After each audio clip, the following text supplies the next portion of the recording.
ਅਸਲਾਮੁਅਲੈਕਮ ਜੀ। ਕੀ ਹਾਲ ਨੇ ਵੀਰਾਂ ਦੇ? ਉਮੀਦ ਹੈ ਕਿ ਸਾਰੇ ਭਰਾ ਠੀਕ ਠਾਕ ਹੋਣਗੇ। ਖਾਸ ਕਰ ਜਿਹੜੇ ਸਾਡੇ ਚੜ੍ਹਦੇ ਪੰਜਾਬ ਦੇ ਨੇ, ਸਾਡੇ ਮਿੱਤਰ ਭਰਾ ਨੇ, ਸਰਦਾਰ ਵੀਰ ਨੇ, ਉਹਨਾਂ ਨੂੰ ਸਤਿ ਸ੍ਰੀ ਅਕਾਲ। ਤੇ ਜਿਹੜੇ ਲਹਿੰਦੇ ਦੇ ਸਾਡੇ ਮੁਸਲਮਾਨ ਭਰਾ ਨੇ, ਮੁਸਲਮਾਨ ਵੀਰ ਨੇ, ਉਹਨਾਂ ਨੂੰ ਅਸਲਾਮੁਅਲੈਕਮ। ਤੇ ਬਾਕੀ ਵੀਰ ਜੀ ਆਪਾਂ ਬਹੁਤ ਸ਼ੁਕਰਗੁਜ਼ਾਰ ਆ ਭਰਾਵਾਂ ਦੇ ਜਿਹੜੇ ਵੀਰ ਸਾਨੂੰ ਸਪੋਰਟ ਕਰਨ ਡਏ ਨੇ। ਤੇ ਇਨਸ਼ਾਅੱਲਾ ਅੱਲਾ ਖੈਰ ਕਰੇ। ਅੱਗੋਂ ਤੁਹਾਨੂੰ ਇਹ ਟੈਲੈਂਟ ਕਬੂਤਰਬਾਜੀ ਦਾ ਚੈਨਲ ਤੁਸੀਂ ਵੇਖਣ ਦੇ ਤੇ ਤੁਹਾਨੂੰ ਇਨਸ਼ਾਅੱਲਾ ਟੈਲੈਂਟ ਦੀਆਂ ਹੀ ਗੱਲਾਂ ਲੱਭਣਗੀਆਂ ਅੱਲਾ ਦੇ ਹੁਕਮ ਨਾਲ। ਤੇ ਅੱਜ ਫੇਰ ਪਹੁੰਚੇ ਅਸੀਂ ਉਸਤਾਦ ਸ਼ਬਾਜ ਭੂੰਡ 158 ਖੱਖਾਂ, ਤਹਿਸੀਲ ਗੋਇਰਾ, ਜ਼ਿਲ੍ਹਾ ਟੋਬਾ। ਠੀਕ ਆ। ਤੁਸੀਂ ਸਭ ਤੋਂ ਪਹਿਲੇ ਤੇ ਹੁਣ ਜਿਹੜੀ ਹੈ ਨਾ ਜੈਨੂਇਨ ਇਹ ਗੱਲ ਦੱਸੋ ਕਿ ਕਬੂਤਰ ਵੀ ਚੰਗਾ ਬਣਾਉਣਾ ਜ਼ਰੂਰੀ ਆ, ਔਰ ਬੁੱਤ ਦੱਸੋ ਵੀ ਕਬੂਤਰ ਕਿਹੜੀ ਗੱਲੋਂ ਨਹੀਂ ਪਾਉਂਦੇ। ਇਹਦਾ ਕੋਈ ਦਵਾਈ ਆ ਸੀ ਫਾਰਮੂਲਾ ਦੱਸੋ ਕਿ ਮੇਰੇ ਭਰਾਵਾਂ ਦੀ ਮਥਾਜੀ ਮੁੱਕ ਜੇ। ਬੰਦੇ ਆਂਡਿਆਂ ਦੀ ਦਵਾਈ ਦੇ ਪੈਸੇ ਬੰਦਿਆਂ ਕੋਲ ਲਈ ਜਾਂਦੇ ਨੇ 8-10 ਹਜ਼ਾਰ ਰੁਪਇਆ, ਬੁੱਤਾਂ ਦੀ ਦਵਾਈ ਦਾ 10 ਹਜ਼ਾਰ ਰੁਪਇਆ ਲਈ ਜਾਂਦੇ ਨੇ। ਸਾਡਾ ਤੇ ਮਕਸਦ ਆ ਭਰਾਵਾ ਫੀਸ ਵੀ ਲੱਲਾ ਨਾ, ਕਿਸੇ ਦਾ ਭਲਾ ਹੋ ਜਾਈ ਆ। ਅਸੀਂ ਦੁਨੀਆ ਇਦਾਂ ਦੇ ਬੰਦੇ ਤੇ ਹਾਂਜੀ ਇਦਾਂ ਦੇ ਪੈਸਿਆਂ ਤੇ ਜਿਹੜੇ ਕਮਾਉਣੇ। ਕਿਆ ਬਾਤ ਆ। ਇਹਦਾ ਤੁਹਾਨੂੰ ਅੱਗੇ ਵੀ ਪਿਛਲੇ ਇੰਟਰਵਿਊ ਦੱਸਿਆ ਜੀ, ਸ਼ੇਰਾਂ ਦੇ ਪੁੱਤ ਭੁੱਖੇ ਮਰ ਜਾਂਦੇ, ਘਾਹ ਨਹੀਂ ਖਾਂਦੇ। ਹਾਏ ਹਾਏ, ਘੋੜੇ ਭੁੱਖੇ ਮਰ ਜਾਂਦੇ, ਰੂੜੀਆਂ ਨਹੀਂ ਚੁਗਦੇ। ਰੂੜੀਆਂ ਨਹੀਂ ਚੁਗਦੇ। ਇਹ ਸਾਨੂੰ ਸਾਡੇ ਉਸਤਾਦਾਂ ਨੇ ਦੱਸੀ ਗੱਲ। ਹਾਂ, ਪੁੱਤ ਭੁੱਖਾ ਮਰ ਜਾਣਾ, ਘਾਹ ਨਹੀਂ ਖਾਣਾ। ਘਾਹ ਨਹੀਂ ਖਾਣਾ, ਕਿਉਂਕਿ ਨਾ ਸਾਡੇ ਉਸਤਾਦਾਂ ਨੇ ਸਾਡੇ ਕੋਲ ਕੁਛ ਲਿਆ ਦੱਸਣ ਲੱਗਿਆ, ਨਾ ਅਸੀਂ ਕਿਸੇ ਕੋਲ ਲੈਣਾਗਾ। ਕਿਆ ਬਾਤਾਂ ਨੇ ਯਾਰ। ਦੱਸੋ ਫਿਰ ਅੱਲਾ ਨੂੰ ਯਾਦ ਕਰਕੇ ਨਾ ਬੁੱਤਾਂ ਦੀ ਦਵਾਈ। ਤੇ ਇਸ ਤਰ੍ਹਾਂ ਦੱਸਣੀਆਂ ਵੀਡੀਓ ਦੀ ਕੋਈ ਗੱਲ ਨਹੀਂ, ਲੰਮੀ ਹੋ ਜੇ ਕੋਈ ਰੌਲਾ ਨਹੀਂ, ਲੇਕਿਨ ਪੂਰੇ ਤਰੀਕੇ ਨਾਲ ਕਿੱਦਾਂ ਦਵਾਈ ਦੇਣੀ ਆ, ਕਿੱਦਾਂ ਦਵਾਈ ਬਣਾਉਣੀ ਆ, ਬੰਦਿਆਂ ਦੀ ਪੂਰੀ ਸਮਝ ਆਵੇ। ਜਿਹੜੇ ਬੰਦੇ ਆਂਦੇ ਨਾ ਵੀਡੀਓ ਲੰਮੀ ਹੋ ਜਾਂਦੀ ਆ, ਮੈਂ ਤੈਨੂੰ ਗਾਰੰਟੀ ਦਾ ਕਹਿ ਦਿੰਦਾ, ਉਹ ਹਵਾਈ ਹੁੰਦੇ ਨੇ। ਉਹਨਾਂ ਨੇ ਥਾਂ ਥਾਂ ਦਾ ਚਸਕਾ ਲੈਣਾ ਹੁੰਦਾ, ਉਹਨਾਂ ਨੂੰ ਯਕੀਨ ਨਹੀਂ ਹੁੰਦਾ ਸਾਡੀ ਕਿਸੇ ਗੱਲ ਤੇ ਵੀ। ਹਾਂਜੀ ਹਾਂ। ਤੇ ਕਰ ਦਿਓ ਸ਼ੁਰੂ ਅੱਲਾ ਨੂੰ ਯਾਦ ਕਰਕੇ। ਇਹ ਜੀ ਬੁੱਤਾਂ ਦੀ ਜਿਹੜੀ ਦਵਾਈ ਆ ਨਾ, ਸਭ ਤੋਂ ਪਹਿਲੋਂ ਹਾਂਜੀ ਕਬੂਤਰ ਨੂੰ ਜਿਹੜੇ ਰੁਕਦੇ ਬੁੱਤ ਪਾਉਣ ਤੋਂ, ਹਾਂਜੀ ਇਹ ਬੁੱਤ ਪਾਉਣ ਤੋਂ ਜਿਹੜੇ ਕਬੂਤਰ ਰੁਕਦੇ ਆ ਨਾ, ਹਾਂਜੀ, ਇਹਨਾਂ ਦੂਸਰਾ ਇਹ ਜਦੋਂ ਕਬੂਤਰਾਂ ਨਾਲ ਕਰਾਸ ਹੁੰਦੇ ਆ, ਹਾਂਜੀ, ਇਹ ਉਦੋਂ ਕਬੂਤਰਾਂ ਨੂੰ ਪ੍ਰੋਬਲਮ ਆਉਂਦਾ, ਬੁੱਤ ਛੱਡਦੇ ਆ। ਜਦੋਂ ਕਬੂਤਰਾਂ ਨਾਲ ਕਰਾਸ ਹੁੰਦੇ ਆ, ਹਾਂਜੀ, ਆਪਸ ਵਿੱਚ। ਬੜਾ ਫਾਰਮੂਲਾ ਦੱਸਿਆ ਜੀ। ਤੇ ਉਦੋਂ ਰੁਕਦੇ, ਜਾਂ ਇਹ ਕਬੂਤਰ ਜਿਹਨੂੰ ਮੈਡੀਸਨ ਜ਼ਿਆਦਾ ਲੱਗਦੀ ਹੋਵੇ, ਜ਼ਿਆਦਾ ਬਾਜ਼ੀਆਂ ਉੱਡਿਆ ਹੋਵੇ, ਉਦੋਂ ਰੁਕਦੇ।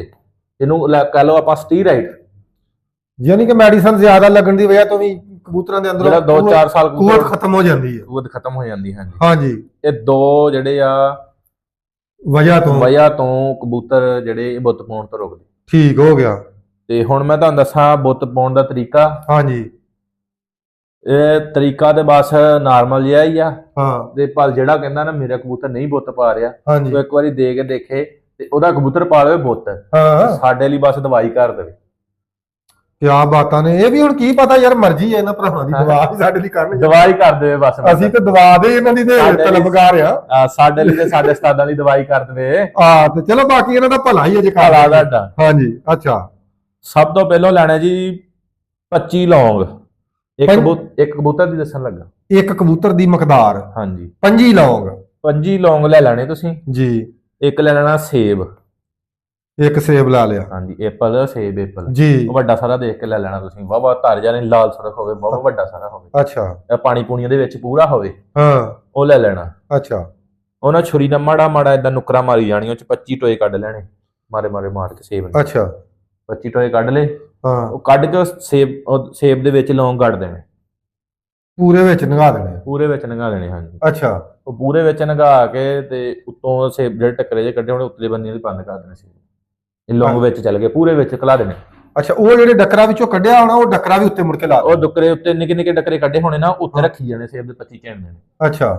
ਚਿਣ ਤੇ ਲੌਂਗ ਲਗਾ ਦੇਣੇ ਯਾਨੀ ਲੌਂਗ ਲਗਾ ਦੇਣੇ। ਅੱਛਾ। ਲਗਾ ਕੇ ਸੇਬ ਰੱਖ ਦੇਣਾ ਛਾਵੇਂ। ਅੱਛਾ। ਸੁੱਕਣ ਦੋ ਉਹਨੂੰ, ਛਾਵੇਂ ਪਿਆ ਰਵੇ। ਪਿਆ ਰਵੇ ਛਾਵੇਂ। 15 ਦਿਨਾਂ ਸੁੱਕ ਜਵੇ, 20 ਸੁੱਕ ਜਵੇ, ਜਾਨੀ ਵਿੱਚ ਉਹਦਾ ਪਾਣੀ ਦੇ ਲੈਣਾ, ਅੱਧੇ ਤੋਂ ਜ਼ਿਆਦਾ ਹੀ ਸੁੱਕ ਜਵੇ। ਅੱਛਾ। 10 ਦਿਨ 15 ਦਿਨ 15-20 ਦਿਨ ਪਿਆ ਰਵੇ। ਅੱਛਾ। ਛਾਵੇਂ ਪਿਆ ਰਵੇ ਪਰ। ਠੀਕ ਹੋ ਗਿਆ। ਉਹ ਹਾਂਜੀ, ਕਬੂਤਰ ਨੂੰ ਸਾਈਡ ਤੇ ਕਰਕੇ ਡਰਵਿੰਗ ਕਰਾ ਦੇਣੀ। ਪਹਿਲਾਂ ਜਲਾਬ ਕਰਾਤਾ। ਜਲਾਬ ਦੱਸੋ, ਸਾਡੇ ਪੰਜਾਬੀ ਲੋਕ ਨੇ ਸਿੱਧਾ ਹੀ ਜਲਾਬ ਹੀ ਦੱਸੋ। ਕੀੜਿਆਂ ਦਾ ਕਹਿੰਦੇ ਉਹਨੂੰ, ਤੁਸੀਂ ਉਹ ਜਲਾਬ ਕਰਾ ਦੇਣਾ ਜੀ, ਲੈ ਕੇ ਨਾ ਦੂਸਰਾ ਆਕਸਾਫੈਕਸ, ਸ਼ਰਬਤ ਆਕਸਾਫੈਕਸ ਡੰਗਰਾਂ ਵਾਲੇ ਸਟੋਰ ਤੋਂ ਲੱਭ ਜਾਂਦਾ ਕਿਸੇ ਨੂੰ ਜਾ ਕੇ। ਹਾਂਜੀ ਹਾਂਜੀ, ਇਹ ਲੱਭ ਜਾਂਦਾ ਡੰਗਰਾਂ ਵਾਲੇ ਸਟੋਰ ਤੋਂ। ਠੀਕ ਹੋ ਗਿਆ। ਇਹ ਲੈ ਲੈਣਾ। ਹਾਂ। ਲੈ ਕੇ 15 cc ਪਾਣੀ ਪਾ ਲੈਣਾ। ਹਾਂ। ਤੇ 10 ਕਤਰੇ ਉਹਦੇ ਸਿੱਟ ਲੈਣੇ। 10 ਬੂਤਾਂ 15 ਅੱਧੀ ਸੀਸੀ ਕਰ ਦਿਓ। ਅੱਧੀ ਸੀਸੀ ਪਾ ਲਓ ਚਲੋ, ਹਾਂ ਜਿਹਨੂੰ ਨਹੀਂ ਪਤਾ ਅੱਧੀ ਸੀਸੀ ਪਾ ਲਿਓ। ਅੱਛਾ ਜੀ। ਉਹ ਅੱਧੀ ਸੀਸੀ ਪਾ ਕੇ ਤੇ ਉਹ ਕਬੂਤਰ ਨੂੰ ਪਲਟਾ ਲੈਣਾ ਸੁਬਾਹ ਨੂੰ। ਹਾਂਜੀ ਪਲਟਾ ਕੇ 1.5 ਘੰਟੇ ਬਾਅਦ ਉਹਨੂੰ ਗੁੜ ਦੇਣਾ, ਹਾਂਜੀ ਇੱਕ ਚਨੇ ਦੇ ਦਾਣੇ ਜਿੰਨਾ। ਹਾਂ ਪਲਟਾਉਣ ਤੋਂ ਬਾਅਦ ਅੱਧਾ ਘੰਟਾ, ਅੱਛਾ। ਉਸ ਤੋਂ ਬਾਅਦ ਉਹਨੂੰ ਦੇ ਦੇਣਾ ਵਾ ਦੂਸਰਾ ਆਕਸਾਫੈਕਸ ਜਿਹੜਾ ਪਾਣੀ ਸੀ। ਗੁੜ ਦੇ ਕੇ ਗੁੜ ਤੋਂ ਕਿੰਨਾ ਚਿਰ ਬਾਅਦ ਚ ਪਾਣੀ ਦੇਣਾ? ਗੁੜ ਤੋਂ ਬਾਅਦ ਅੱਧਾ ਘੰਟਾ ਅੱਧਾ ਘੰਟਾ ਬਾਅਦ ਸੁਬਾ ਪਲਟਾ ਕੇ ਕਬੂਤਰ ਨੂੰ ਗੁੜ ਦੇ ਦੇਣਾ, ਗੁੜ ਦੇ ਦੇਣਾ। ਅੱਧੇ ਘੰਟੇ ਬਾਅਦ ਯਾਨੀ ਕਿ ਜਲਾਬ ਦੇ ਦੇਣਾ। ਜਲਾਬ 15 ਸੀਸੀ ਪਾਣੀ ਤੇ ਅੱਧਾ ਹੀ ਸੀਸੀ ਆਕਸਾਫੈਕਸ ਪਾ ਦੇਣਾ। ਠੀਕ ਹੋ ਗਿਆ, ਜਲਾਬ ਹੋ ਕਬੂਤਰ ਗਿਆ। ਨੇ ਮਾੜਾ ਜਿਹਾ ਕਮਲਾਉਣਾ, ਟੈਨਸ਼ਨ ਨਹੀਂ ਲੈਣੀ। ਹਾਂਜੀ ਮਾੜੀ ਜਿਹੀ ਨੁੱਕਰ ਨੱਕਰ ਚੋਣ ਤੋਂ ਬੰਨੂਗਾ, ਕੋਈ ਟੈਨਸ਼ਨ ਨਹੀਂ। ਹਾਂਜੀ ਉਹ ਰੱਖ ਦੇਣਾ ਧੁੱਪੇ ਤੁਸੀਂ। ਅੱਛਾ। ਉਹ ਜਦੋਂ ਖਿੱਚ ਗਿਆ ਕਬੂਤਰ, ਫਿਰ 5-7 ਸੀਸੀ ਪਾਣੀ ਤੁਸੀਂ ਸਾਦਾ ਦੇ ਦੇਣਾ। ਉਹ 15 ਸੀਸੀ ਖਿੱਚ ਗਿਆ ਜਦੋਂ ਤੇ 5-7 ਸੀਸੀ ਫਿਰ ਸਾਦਾ ਦੇ ਦੇਣਾ। ਅੱਛਾ। ਸਾਦਾ ਦੇ ਕੇ ਨਾ ਉਹ ਦੂਸਰਾ ਤੇ ਉਹਨੂੰ ਕਰ ਦੇਣਾ ਵਾ, ਕਬੂਤਰ ਨੂੰ ਲਿਆਉਣਾ, ਉਹਨੂੰ ਨਾਰਮਲ ਜਿਹੀ ਉਦੋਂ ਖੁਰਾਕ ਦੇਣੀ ਤੁਸੀਂ। ਕੋਈ ਵੀ ਲਹਿਦਾ ਕਰ ਦੇਣਾ, ਕਬੂਤਰੀਆਂ ਦੇ ਵਿੱਚ ਨਹੀਂ ਉਹਨੂੰ ਛੱਡਣਾ। ਉਦੋਂ ਕਬੂਤਰੀਆਂ ਤੋਂ ਲਹਿਦਾ ਹੋਵੇ। ਲਹਿਦਾ ਹੋਵੇ ਉਹ ਕਬੂਤਰ। ਅੱਛਾ। ਲਹਿਦਾ ਕਰਕੇ ਉਹ ਇੱਕ ਰੋਜ਼ ਲੌਂਗ ਕੱਢਿਆ ਕਰਨਾ ਸੁਬਾਹ ਨੂੰ। ਹਾਂ। ਮਾੜਾ ਜਿਹਾ ਕੁੱਟ ਕੇ ਖਰਲ ਦੇ ਵਿੱਚ, ਹਾਂ ਮਾੜਾ ਜਿਹਾ ਕੁੱਟਿਆ ਤੇ ਕੁੱਟ ਕੇ ਉਹ ਲੌਂਗ ਦੇ ਦਿਆ ਕਰਨਾ। ਅੱਛਾ, ਲੌਂਗ ਸੇਬ ਦੇ ਵਿੱਚੋਂ ਕੱਢ ਲੈਣਾ ਵਾ, ਇੱਕ ਰੋਜ਼ ਦਾ ਰੋਜ਼ ਕੱਢ ਲਿਆ, ਮਾੜਾ ਜਿਹਾ ਕੁੱਟਣਾ। ਹਾਂ। ਕੁੱਟ ਕੇ ਸੇਬ ਤੇ ਇੱਕ ਈਵਿਆਨ ਕੈਪਸੂਲ ਨਹੀਂ ਹੁੰਦੇ, ਹਾਂਜੀ। ਈਵਿਆਨ ਦਾ ਕੈਪਸੂਲ ਨਾਲ ਦੇ ਦੇਣਾ। ਉਹ ਲੌਂਗ ਵੀ ਪੂਰਾ ਦੇ ਦੇਣਾ ਕੁੱਟ ਕੇ? ਈਵਿਆਨ ਦਾ ਕੈਪਸੂਲ ਵੀ ਇੱਕ ਤੋਂ ਈਵੀਆਨ ਦਾ ਕੈਪਸੂਲ ਵੀ ਦੇ ਦੇਣਾ। ਹਾਂਜੀ, ਇੱਕ ਈਵਿਆਨ ਦਾ ਕੈਪਸੂਲ ਦੇ ਦੇਣਾ। ਠੀਕ ਹੋ ਗਿਆ। ਸ਼ਾਮ ਦੇ ਟਾਈਮ ਉਸ ਕਬੂਤਰ ਨੂੰ ਹਾਂ। 2 ਹੋ ਗਈਆਂ। ਅੱਛਾ।